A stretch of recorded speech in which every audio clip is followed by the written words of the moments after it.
오늘 하나님께서 우리에게 허락하신 말씀은 다니엘서 1장 8절부터 21절까지입니다. 다니엘서 1장 8절부터 21절까지입니다.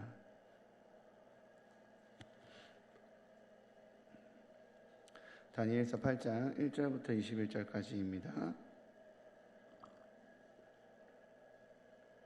다니엘서 8장 1절부터 21절까지입니다.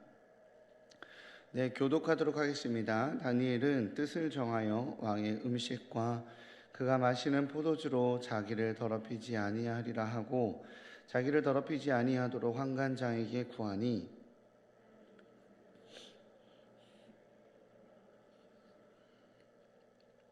환관장이 다니엘에게 이르되 내가 내 주 왕을 두려워하노라. 그가 너희 먹을 것과 너희 마실 것을 지정하셨거늘 너희의 얼굴이 초췌하여 같은 또래의 소년들만 못한 것을 그가 보게 할 것이 무엇이냐. 그렇게 되면 너희 때문에 내 머리가 왕 앞에서 위태롭게 되리라 하니라.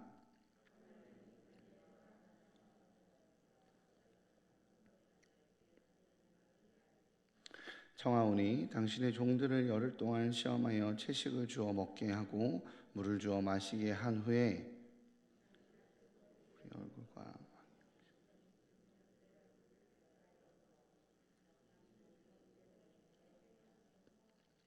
그가 그들의 말을 따라 열흘 동안 시험하더니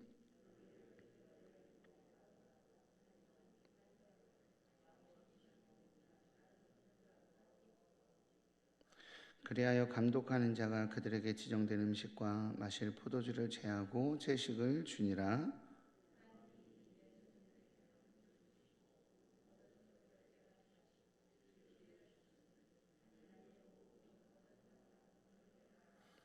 왕이 말한 대로 그들을 불러들일 기한이 찼으므로 환관장이 그들을 느부갓네살 앞으로 데리고 가니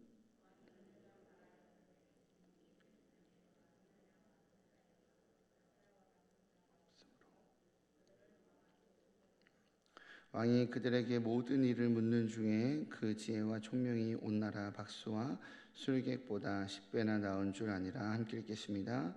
다니엘은 고레스 왕 원년까지 있느니라. 아멘. 오늘 말씀을 하나님께서 은혜 주실 줄 믿습니다. 그 스크루테이프의 편지라는 책이 있습니다. 그 C.S. 루이스라고 20세기 굉장히 유명한 신학자가 쓴 책인데요.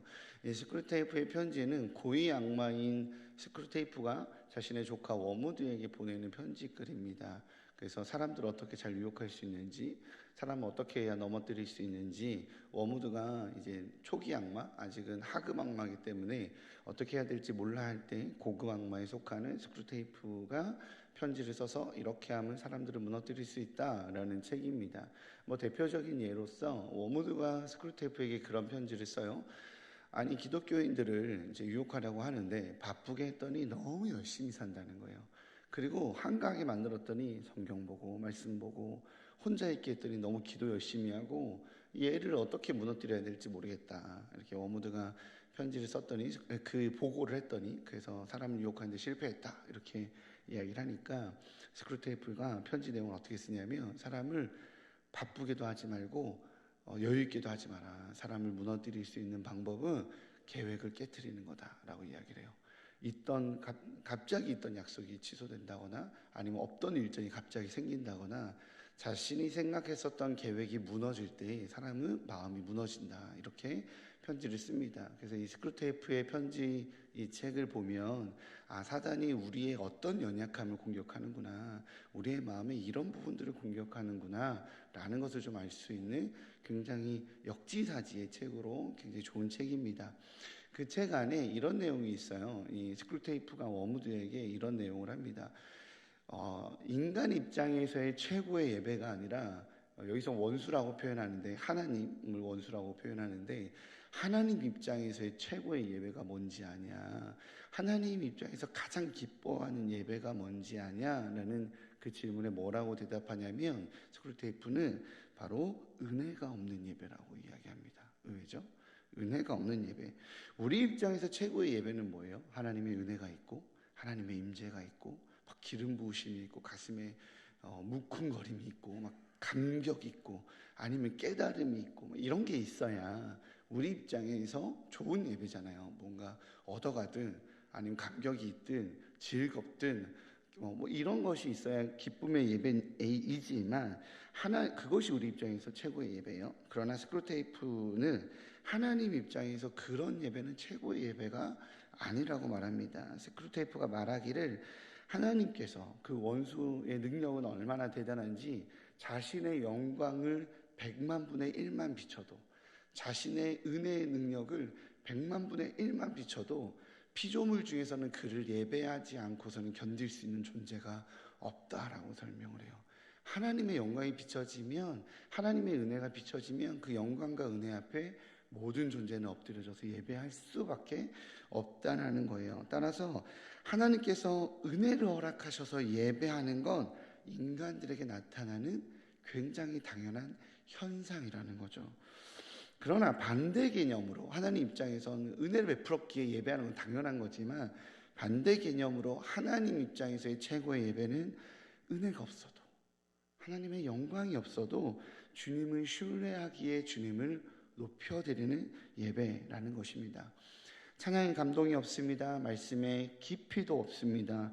나의 상황과 환경이 너무 어려워서 도저히 하나님을 찬양할 수 없어요. 나의 마음의 상태는 이런저런으로 너무 마음의 상처를 많이 받아서 도저히 하나님 앞에 예배할 수 없어요. 내가 그럴 기분이 아니야 라고 라는 상태지만, 그럼에도 불구하고 우리 주님이 예배받기 합당하시니까, 우리 하나님이 찬양받기 합당하시니까 내 고개를 들어 하늘을 바라보며 주님 영광 받으소서, 내 상황이 찢겨지고 내 마음이 찢겨지고 나에게 이 예배 가운데 어떤 감격이 없어도 우리 하나님이 예배받기 합당하시기에 내 마음을 결단하여 고개를 들어 주님 바라봅니다.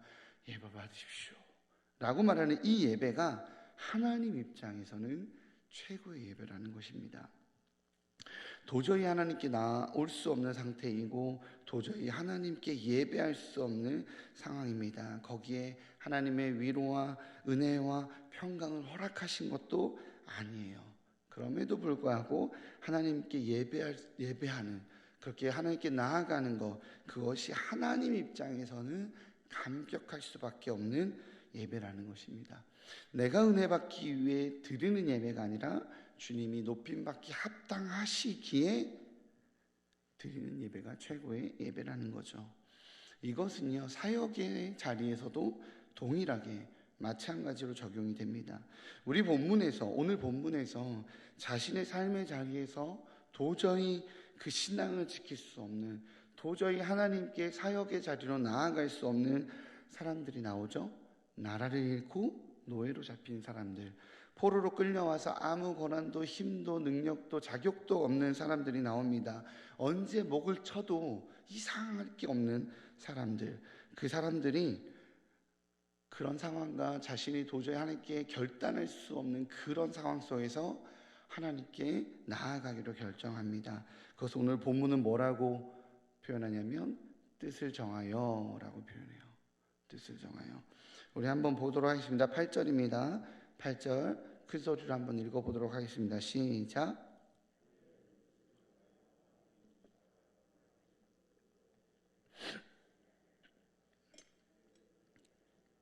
환관자에게 구하니.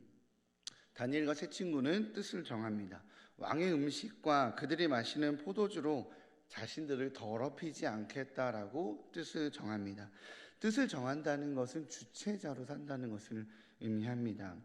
내가 결정한 대로 살겠다라는 거예요. 우리 모두가 그렇게 사는 거 같아요. 그렇게 사는 것처럼 우리 착각합니다. 근데 사실 그렇게 살지 않잖아요. 그죠? 우리는 일반적으로는 주체자로 사실은 살지 못합니다. 우리는 그냥 환경에 맞춰 삽니다. 그것이 어른이 되고 철이 되면 나타나는 현상이라고 말합니다. 우리는 돈이 없어서 돈을 벌기 위해 삽니다. 돈을 벌고 싶어서 돈을 버는 게 아니라 돈이 필요하니까, 그죠? 그런 환경이니까, 그런 시대이니까 돈을 버는 것입니다. 또한 우리는 이를 위해서 권력자들의 말을 듣습니다. 그의 말이 옳고 그의 뜻이 내가 동의가 되고 그의 생각이 옳아서가 아니라 이 사회에서 살아남으려면 나를 버리고 권위자의 말을 들어야 합니다. 그러야 하기 때문에 그렇게 삽니다. 주체자로 살지 못해요. 그러니 우리는 주체자로 사는 것이 아니라 실제로는 이 땅에서 돈의 권력자의 삶의 자리에 노예로 살아갑니다. 그러나 하나님의 말씀은 그런 우리에게 상황이나 환경이 아니라 하나님의 뜻을 따르며 살라라고 요구합니다. 주님의 자녀로 살라고 요구합니다. 그럴 때 우리에게 필요한 것이 있죠. 뭐죠? 은혜입니다. 하나님의 은혜가 임하고 하나님의 기름 부으심이 임하고 예배 때 하나님의 말씀이 임하면 우리는 뜻을 정하고 살 수 있습니다. 하나님의 말씀을 통한 도전이 있어요. 막 주일 예배 때 말씀이 내가 고민하던 것에 하나님의 은혜가 임하고 하나님의 자극이 임해서 내 심장을 막 뛰게 합니다. 그렇게 공급받음과 그렇게 하나님께서 주시는 은혜가 있으며 세상과 나는 간고도 없고 구속한 우리 주님만 보이며 주님이 원해하시는 주만 섬기는 삶을 사는 나를 발견합니다. 그렇죠? 그런데 문제는 오늘 본문처럼 은혜가 없어도 뜻을 정해야 하는 때가 있습니다. 공급이 없어도 뜻을 정해야 하는 때가 있습니다. 우리는 때로는 이 은혜와 공급이 핑계가 되고 이유가 되어 세상에 타협하는 그 모습 또한 죄입니다. 하나님의 은혜가 있어야, 하나님의 공급이 있어야 우리가 그렇게 살 수 있죠 라고 말하는 그 내용이 때로는 핑계라는 거죠. 이 죄에 빠지지 않기 위해서 은혜가 없어도, 하나님의 인도하심이 없어도, 하나님의 침묵 앞에서도 뜻을 정해야 될 때가 있습니다. 하나님 침묵 앞에서 말입니다. 성경에서 예수님 역시 그렇게 사셨습니다. 그렇죠? 요한복음에 의하면 빛이신 예수님께서 우리에게 오셨을 때 사람들은 예수님을 빛으로 알아보지 못했습니다. 그래서 예수님을 배척했고 조롱했으며 결국엔 예수님을 죽였습니다. 그러나 뜻을 정하신 예수님께서는 결국에는 십자가까지 가셨습니다. 아버지 어찌하여 나를 버리시나이까? 라는 고백을 할 만큼 괴로웠지만 아팠지만 그 길을 걸으셨습니다. 기쁨이 넘치고 감사가 넘치고 은혜가 넘쳐서 십자가의 길을 간 것이 아니라 그 길이 옳기 때문에 우리를 위해서 그 길을 가셨습니다. 오늘 다니엘과 세 친구들 역시 자신들의 결정이 자신들에게 기쁨과 감사가 넘치는 상황과 환경을 그리고 그런 여건을 만들어 주리라 라는 기대나 그러한 상황이나 그러한 어떠함이 있어서 뜻을 정한 것이 아닙니다. 그들은 죽을 수 있다는 걸 알았습니다. 포로로 잡혔으니 그곳에 예배가 있었겠습니까? 조언해 줄 제사장이 있었을까요? 찾아갈 목회자가 있었을까요? 아니면 성경을 보거나 기도할 수 있었겠습니까? 감시자들이 사방에 있는데 그들의 모든 행동과 생각과 모든 삶은 제약받았습니다. 특별히 오늘은 본문에서 먹을 것, 음식이 제약받았습니다. 주는 걸 먹어야 했습니다. 그걸 먹지 않으면 먹는 것을 끊어버리는 그런 상황이었습니다. 원래요, 유혹과 핍박은, 협박은 같이 옵니다. 유혹을 버리면 일상으로 돌아오는 것이 아닙니다. 아마 능력 있는 소년들이라 좋은 음식과 좋은 대접을 그나마 받는 건데 그것을 거절했다면 어쩌면 저 산에, 어쩌면 탄광 마을에, 어쩌면 저 길바닥에 있는 노예로 막노동을 해야 되는 그런 위치로 가야 될 수도 있는 이 유혹을 거절하는 것은 삶의 나락의 끝으로 갈 수 있는, 아니면 그냥 목을 쳐서 죽일 수 있는 그런 상황이었습니다. 그러나 이 다니엘과 세 친구들은 그 은혜가 없는 곳에, 하나님의 임재가 없는 이방 땅 그 감옥에서 뜻을 정합니다. 하나님의 감동이 있어서도 아니고 하나님의 은혜가 있어서도 아닙니다. 그 길이 옳기에 뜻을 정하여 자신들을 더럽히지 않는 결정을 합니다. 내가 이루고 싶은 욕망의 뜻이 아니라 하나님 앞에서 거룩함을 지키고자 하는 뜻이었습니다. 하나님 앞에서 온전하고자 뜻을 정한 것입니다. 하나님께 드리는 최고의 예배는 은혜가 없이도 드리는 예배라면, 하나님께 드리는 최고의 헌신은 모든 상황 속에서 그럼에도 불구하고 하나님을 향해 뜻을 정하는 헌신입니다. 이들의 뜻을 정함은 그러한 헌신이었습니다. 그리고 하나님께서는 이러한 뜻을 정한 이들에게 응답하십니다. 그들에게 왕의 진미를 먹으며 이 시간을 지내왔던 다른 이들보다 더 아름답고 윤택한 얼굴을 만들게 합니다. 오직 채식과 물만 마시면서 말이죠. 옛날에는 이 말씀을 보면 놀랍다라고 하지만 지금 아무도 놀라지 않습니다. 그렇죠? 예, 한마디로 웰빙한 거죠. 건강식한 겁니다. 저는 그래서 이것을 하나님의 은혜라기보다는 이 다니엘과 세 친구의 지혜라고 생각이 듭니다. 그런 지혜의 선택이라고 해도 무관할 것입니다. 그리고 이러한 다니엘과 세 친구를 바라보면서, 이러한 결정을 바라보면서 그들의 얼굴과 그들의 모습에 생기가 있었다의 놀라움이 있는 것이 아니라 그러한 뜻을 정한 이들에게 하나님께서 응답하신 것, 그 은혜가 없는 이방 땅에서, 감옥의 땅에서 하나님께서 복을 주시고 응답하신 것이 하나님의 은혜라고 바라보게 됩니다. 17절입니다. 같이 읽겠습니다. 시작. 하나님이 이 내 소년에게 학문을 주시고 모든 서적을 깨닫게 하시고 지혜를 주셨으니 다니엘은 또 모든 환상과 꿈을 깨달아 알더라. 아멘. 하나님이 뜻을 정한 이에게 은혜를 주셨습니다. 잠언은 여호와를 경외하는 자, 경외하는 것이 지식의 근본이라고 말했습니다.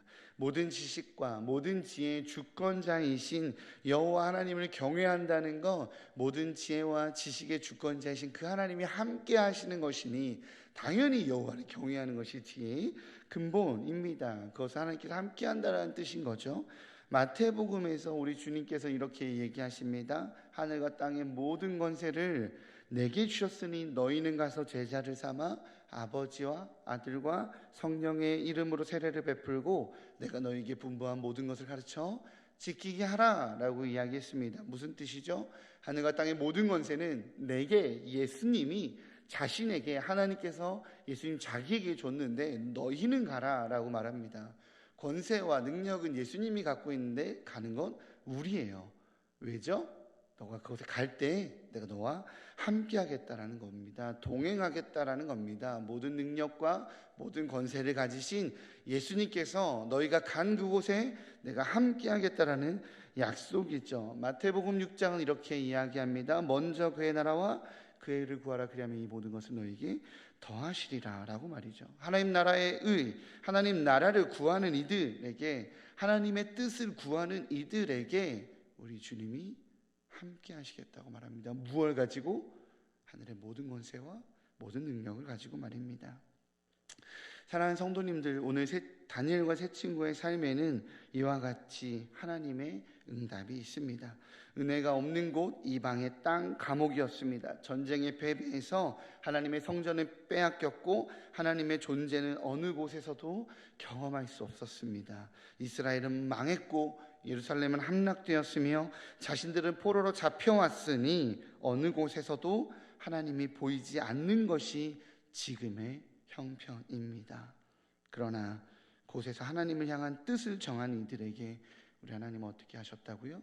능력과 권세로 응답하셨습니다.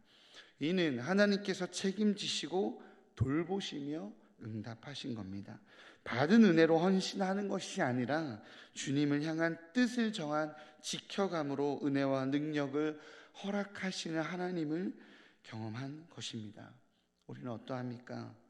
과거의 열정은 내가 참 옛날엔 신앙생활 열심히 했지라고 말하는 그 과거의 열심은 어쩌면 그때의 분위기, 그때 하나님의 공급하심으로 주님께서 주시는 충만한 능력으로 누구나 할 수 있는 그 은혜 받은 자라면 누구나 할 수 있는 그 헌신으로 혹시 함께 달려왔던 것 아닙니까? 돌아보십시오. 내 능력이 아니었을 것입니다. 돌아보십시오. 내 힘이 아니라 주님께서 은혜 주셔서 감당했던 것이었을 것입니다. 그렇게 헌신인 줄 알았던 시간들이 사실 돌아보면 은혜를 누렸다는 것을 우리는 알 수 있습니다. 그러나 하나님께서는 우리를 예수 그리스도의 장성한 분량에 이르기까지 성장하라고 요구합니다. 모든 상황 속에서 예배자로, 헌신자로 십자가의 길을 걸으신 우리 예수 그리스도의 장성한 분량으로 성장하라고 요구하십니다. 이는 은혜가 없어도 하나님을 향한 뜻을 정할 수 있느냐는 요구입니다. 믿음의 동료가 없어서 나 혼자 수고하고 애쓰는 것 같아 보인다 할지라도, 그래서 외로워 보인다 할지라도 하나님을 향한 뜻을 정할 수 있느냐라는 질문입니다. 결과 없이 쳇바퀴 도는 것 같은 그런 내 삶의 신앙의 현장 같아 보인다 할지라도 그럼에도 불구하고 하나님을 향한 뜻을 정할 수 있느냐는 질책입니다. 세상에서 기독교는 내어놓기 부끄러울 만큼 조롱받고 있습니다. 다락방 사역은 확장되고 성장되고 사람들이 하나님 앞에 은혜 받고 돌아오는 이런 감격과 은혜가 없이 쳇바퀴 도는 것 같고 그나마 있는 사람도 떠나는 것 같은 참 지치는 사역입니다. 가정과 하나님과 교회는 가정에서조차도 취미로도 존중받을 수 없는 배척의 영역이 되어져 버린 사람들도 있습니다. 하나님의 영광은, 하나님의 은혜는 어느 곳에서도 찾아볼 수 없는 것 같은 나의 환경과 상황과 마음일 수 있습니다. 그러나 우리 주님께서는 물으십니다. 그럼에도 불구하고 나를 향한 뜻을 정할 수 있느냐라고 말합니다. 그와 함께 우리 주님께서는 약속하시죠. 먼저 그의 나라와 그의 의를 구하라. 그리하면 이 모든 것을 너희에게 더하시리라 라고 말입니다. 뜻을 정하여 하나님 나라를 구하시기를 주님의 이름으로 축복합니다. 뜻을 정하여 하나님 나라의 의를 구하시기를 주님의 이름으로 축복합니다. 그래서 이 모든 것을 더하시는 하나님의 능력과 하나님의 임재를 도리어 경험하는 그런 축복의 통로 되시는 우리 일산 충신의 귀한 성도님들 되시기를 주님의 이름으로 축복합니다. 기도하시겠습니다. 사랑의 주님, 감사합니다. 주님, 그렇습니다. 주님께서 주시는 은혜가 있어야 오늘 하루를 살아갑니다. 그것이 나입니다. 주님께서 주시는 기름 부으심이 있어야 주님, 내가 헌신할 수 있습니다. 맞습니다. 그것이 나입니다. 그러하기에 예배의 자리로 나왔습니다. 그러하기에 새벽을 깨우며 주님 앞에 나아왔습니다.